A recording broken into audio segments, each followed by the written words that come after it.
Թեպետ մինչ ինձ հնչեց որոշակի հարց է, որ պետք է ես տայի, բայց ամենայնուամենայնիվ էլի կան հարցեր։ Կարող եմ խնդրել մի քիչ մոտիկ բերեք բարձրախոսը, վատ եմ էլի լսում։ Այնուամենայնիվ, ինչու համար հենց կենտրոնի համար որոշեց 160,000 դրամ, որտեղ ոչ պակաս նաև խցանումներ են լինում Կոմիտասում, Գարեգին փողոցում, երրորդ մասում, իսկ ով ասում, որ այդ խցանումները ավելի չեն շատանալու Կոմիտասում եւ մնացած համայնքներում, որոնք որ հարակից են կենտրոնին, Երևան նախացանում լինում, Քոչարի փողոցն նախացանում լինում ոչ պակաս նույնիսկ ավելի, ինչու համար հենց որոշվեց կենտրոնում 160,000 դրամ։ Ամեն դեպքում, եթե ցանկանում եք կամ եթե փորձում եք կենտրոնը բեռնաթափել, եկեք միանգամից կտրուկ արգելեք կենտրոնում կայանելը, կբեռնաթափվի։ Էլ ինչի համար 160,000 դրամ։ Կարող պատասխանել, թե չեք ավարտել։ Հիմա կավարտեմ։ Ամեն դեպքում ես այստեղ ուզում եմ տեսնեմ այդ հարցի տնտեսական մասը, այսինքն ավելի կոնկրետ ասեմ, եթե 160,000 եք ասում, ինչ նոր ծառայություն է ավելանալու Կարմիր գծում կանգնող վարորդի համար, կամ ինչ ծառայություն է գործող ծառայություններից թանկանալու, որ դառնալու է 160,000 դրամ։ Չգիտեմ, կամերանա թանկանալու, ինչ ասեմ, հոսանքնա թանկանալու, գազնա թանկանալու, ինչնա թանկանալու, որ թանկացնում եք գինը, դարձնում եք ոչ 24,000 դրամ, ոչ 36,000 դրամ, այլ 160,000 դրամ։ Ինչ է դրա մեջ մտնում։ Մեքենան լվացվելու այդ ընթացքում, չգիտեմ, անվտանգության մարդիկ եք կանգնացնելու այդ մեքենայի կողքը, որ պաշտպանեն։ Հավելյալ օրինակների կարիք չկա, հարցը հասկացել եմ։ Որպեսզի կենտրոնը կամ ընդհանրապես քաղաքի որոշակի հատված բեռնաթափվի, իմ հասկանալով պետքա տրանսպորտային հոսքերը ճիշտ կառավարվի, սկսած լուսավորներից, այսինքն լուսավորների այդ թողունակությունը ճիշտ կարգավորվի, ինտերվալները ճիշտ կարգավորվի, դա մեկ, խաչմերուկներում, երբ որ խցանումներ առաջանում, այդ ոստիկանները կամ պարեկները, որ գալի կանգնում են, պետք է իրանք կոմպետենտ լինեն, որպեսզի չկան խցանումներ, ավելի շատ մեծ խցանում դարձնեն։ Երրորդը պետք է տրանսպորտի, քաղաքային տրանսպորտը ճիշտ ինտերվալով աշխատի, կանգառներում ճիշտ կայանեն, որ չգնան, ասենք, նենց կայանեն, որ ինքնարեստական խցանում առաջացնի, ու նմանատիպ էլի որոշակի լուծումներ կարելի է տալ, եւ այս Կարմիր գծերի հետ կապված այս խնդիրը չբերել առաջի պլան, դարձնել, ասենք, աստղաբաշխական 160,000 դրամ, տակը չլինելով տնտեսական ոչ մի հիմք, որ ասենք սրա մեջ մտնելու է բացի որ տրանսպորտի եւ այլ հարցը ինչ որ լուծվելու, վիրտուալ, նաեւ ասենք այդ մեքենայի կողքը ապակիով ինչ որ պատաշարվելու, որ մեքենան անվտանգ կանգնի։ Շնորհակալություն։ Տեսեք, ինչ վերաբերում է կոնկրետ լսում եք, ինչ վերաբերում է ինչու կոնկրետ կենտրոն, այո, այլ հատվածներում նույնպես կան խցանումներ, բայց մեր կարծիքով ու ինձ թվում է դա ակնհայտ է, որ գլխավորապես շատ խցանումները եւ էական է խնդիրը շատ ակնառու է դարձել հենց կենտրոնում, որ ասում եք ինչ է ավելանալու, տեսեք, ես հենց այդ եմ փորձում բացատրեմ։ Եկեք մի քիչ պատկերացնենք, որ այդ ծառայությունը, որը քաղաքապետարանը այսօր վաճառում է, հա։ Դուք ասում եք ինչ եք ավելանալու, որ ավել գումար եք ուզում։ Ասում եմ ես չեմ ավելացրել ավել սերվիս, որ ասում եմ հիմա ավել գումար տվեք, ասում եմ մի առեք այս ծառայությունը։ Այսինքն գումարի բարձրացման տրամաբանությունը ստեղ ոչ թե այնա, որ ես իրան գրավիչ պրոդուկտ սարքեմ, որ ավելի շատ մարդ դրանից օգտվի, այլ տրամաբանությունը այնա, որ ավելի քիչ կամ ասենք ավելի քիչ մարդ դրանից օգտվի։ Դրա համար ստեղ ավել ծառայության կամ ավել սերվիսի տրամաբանություն չկա։ Ինչ վերաբերում է լուսացույցերին, շատ ճիշտ եք ասում, այո, խելացի լուսացույցերի կառավարման համակարգը, որը նույնպես նախատեսվում է, եւս կոմպոնենտներից մեկն է։ Ասածս հենց հետեւյալն է, պետք չի մի կոմպոնենտը բացառելով ասել բա այն կոմպոնենտը, բա այն, ասում եմ, այո, բազմակոմպոնենտ է, որը ամեն մեկը իրան ներդրումը պետք է ունենա, ի վերջո ոչ խցանված եւ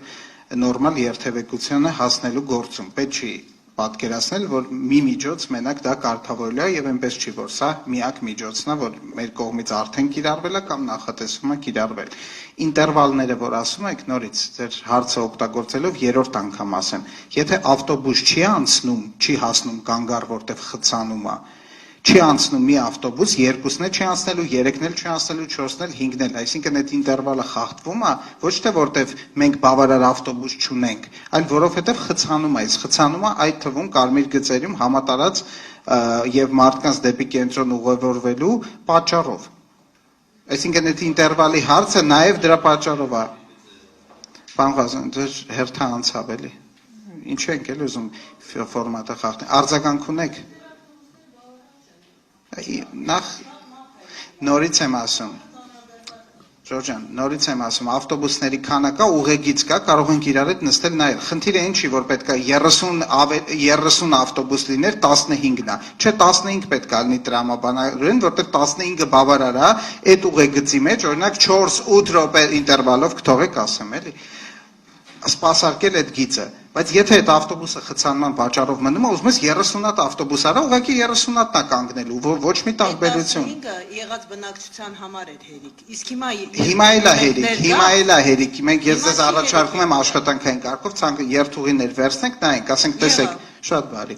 Իսկ ինչի էլեկտրոմոբիլների համար չի կարելի, բանը անվճար է։ Ասեցի, որովհետև էլեկտրոմոբիլները լուրջ բնապահպանական կոմպոնենտ ունեն, օդի աղտոտվածության հարցում լրջագույն չէ, չենք ներկրել էլեկտրոմոբիլներ, շատ կարևոր նշանակություն ունեն, այս քայլով այդ թվում փորձում ենք խթանել, բայց գիտեք, էլեկտրոմոբիլների մասով էլ այլ դժգոհություն կա։ Պետք չի պատկերացնել, որ մենակ, օրինակ էլեկտրոմոբիլները համեմատաբար ունեն շատ ավելի բարձր ձիաուժ։ Ես գիտեմ դա։ Եվ այդ ժամանակ էլ գույքահարկի մեծությունից են բողոքում, այսինքն պետք չի պատկերացնել, որ ինչի Վրաստանի փորձը, ամեն ինչ Ադրբեջանի սրտով եք անում, այս 160,000 թույլ տվեք այս հարցի վրա ես դադար եմ արձագանքելը, ձեր արձագանքը։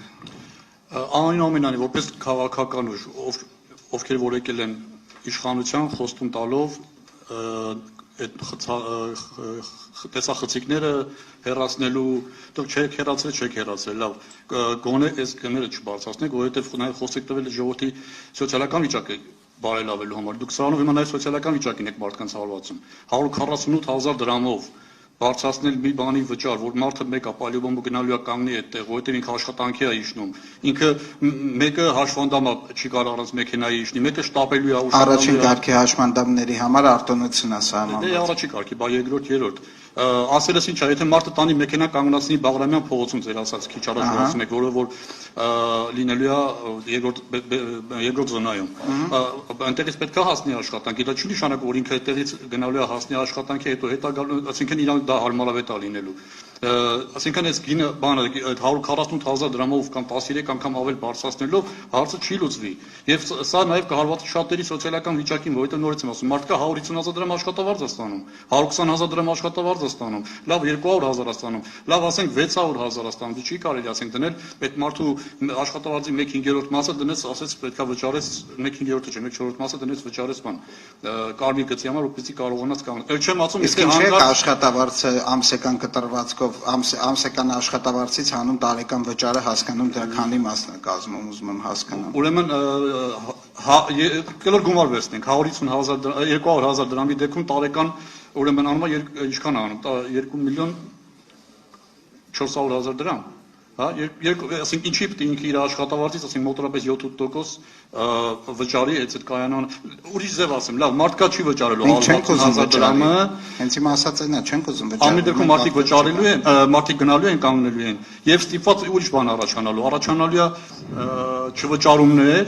եւ տուժտուգանքներ, հետո գալու է հարցը այդ տուժտուգանքները ներելու։ Շատ բարի, Եվ ավարտում եմ խոսքս, եւ մարդիկ կլինեն, որ չեն վճարի միանվագ 160,000 դրամը, այլ կվճարեն ստիպված օրեկան կտրվածքով։ Եվ շատերի համար այդ օրեկան կտրվածքով ավելի մեծ գումար է դառնալու։ Այսինքն խուսափելու են այդ 160,000 միանվագ վճարելուց զուտ, վճարել են 2,000-ով եւ ամսական կտրվածքով 40-50,000 դրամ գումար է կազմելու։ Դա ավելի մեծ գումար է անելու իրանց համար։ Էլ չեմ ասում, որ ժամավճարի դեպքում, երբ որ ստիպված մարդը գնալու է հանդիպման, վճարելու է մի ժամվա համար, հետո դառնալու է 2-3 ժամ կանգնեց, որովհետև հանդիպումը երկար տևեց, ու մարդը վճարեց, չգիտեմ, 3 ժամվա համար 900 դրամ։ Ինչու՞։ Այսինքն դուք ամեն ձևով խփում եք սոցիալական, այն ծանր խփում եք մարդկանց գրպաններին, կարճ ասած։ Տեսեք, դուք խոսում եք հարմարավետությունից, ուզում եմ հասկանամ, այսօր հարմարավետ է, երբ որ այդ նույն մարդիկ ավտոյով իջնում են քաղաք ու ասենք ժամերով խցանումների մեջ են կանգնում։ Այսինքն, երբ որ մենք խոսում ենք ձեր գնահատականն է, ես համաձայն չեմ, կարող է ժամանակը ցույց տա, որ դուք ճիշտ եք, ես ավելի վատ էի պատկերացնում իրավիճակը, բայց ասում եք չի նպաստելու, մեր հաշվարկով նպաստելու է, բայց եղած վիճակը արդեն խնդրահարույց է, այսինքն մենք չենք խոսում մի իրավիճակի մասին, որ սենց բոլորս հարմար նստած ենք, մտածում ենք ինչ-որ ավելի հարմարավետության մասին, որը բերելու է իրականում բացասական հետևանքների, կամ որ ասում են հասարակական տրանսպորտը թող այնքան հարմար լինի, որ մարդ սեփական ավտոմեքենայով Այո, կարող է հասարակական տրանսպորտը լինել ավելի հարմար, քան այսօր, բայց միշտ սեփական ավտոմեքենայով միշտ ավելի կոմֆորտ է լինելու։ Դուք բացառում եք այն հանգամանքը, որ այսօր կան մարդիկ, ովքեր հնարավորություն ունեն օրինակ հասարակական տրանսպորտով հասնելու ցերեկային ժամերին, երբ որ այդքան ծանրաբեռնված չէ օրինակ, բայց քանի որ մեծ հաշվով 12000 դրամը շատ չնչին գումար է տարեկան կտրվածքով, ասում են լավ, ամեն դեպքում ավտոմեքենայով իջնեմ, այսինքն կամ մարդը որ 10 մետր կարա քայլի բեզոնայից դեպի Ազոնա, բայց քանի որ էլի էդի զսպող մեխանիզմ չի գալիս է կենտրոնում, կա չէ այդ խնդիրը, ժողովուրդ ջան, լավ հասկացանք այդ ձեր ասած հոսքերի ավելացումը եւ այլ, բայց իմ ասած դեպքերն է կան, չէ։